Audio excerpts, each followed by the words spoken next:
بسم اللہ الرحمن الرحیم۔ معزز سامعین کرام، السلام علیکم ورحمۃ اللہ وبرکاتہ۔ ہر وقت باوضو رہنے کی فضیلت۔ حضرت ابو ہریرہ رضی اللہ تعالی عنہ سے روایت ہے کہ رسول اللہ صلی اللہ تعالی علیہ وسلم نے حضرت بلال رضی اللہ تعالی عنہ سے فرمایا، اے بلال، مجھے وہ عمل بتاؤ جس کی وجہ سے تم جنت میں مجھ سے آگے ہو، کیونکہ میں نے جنت میں تمہارے قدموں کی آواز سنی ہے۔ حضرت بلال رضی اللہ تعالیٰ عنہ نے عرض کیا کہ میں جب بھی وضو کرتا ہوں اس کے بعد 2 رکعت نفل ضرور پڑھتا ہوں۔ صحیح بخاری اور صحیح مسلم۔ حدیث کی تشریح۔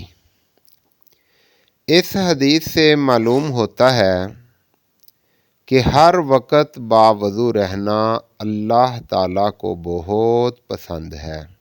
نمبر 2، وضو صرف نماز کے لیے نہیں بلکہ قرب الہی کا ذریعہ ہے۔ نمبر 3، وضو کے بعد نفل نماز پڑھنا جنت میں بلندی کا سبب بنتا ہے۔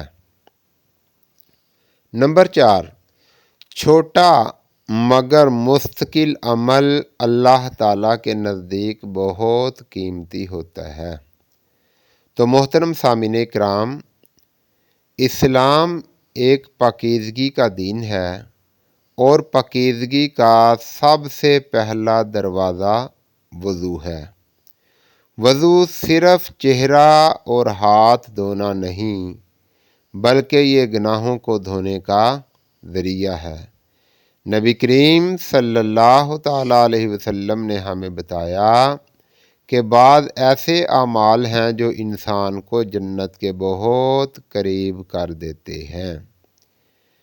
ان میں سے ایک عمل ہمیشہ باوضو رہنا ہے۔ حضرت بلال رضی اللہ تعالی عنہ نے ایک عام صحابی نہیں ہیں بلکہ وہ صحابی ہیں جن کے قدموں کی آواز جنت میں سنی گئی۔ تو ہم سوچیں، نہ لمبی عبادت، نہ بڑی مشقت، صرف یہ اہتمام کہ جب بھی وضو ٹوٹے دوبارہ وضو کر لیا جائے، اگر موقع ملے تو 2 رکعت نماز نفل بھی پڑھ لی جائے۔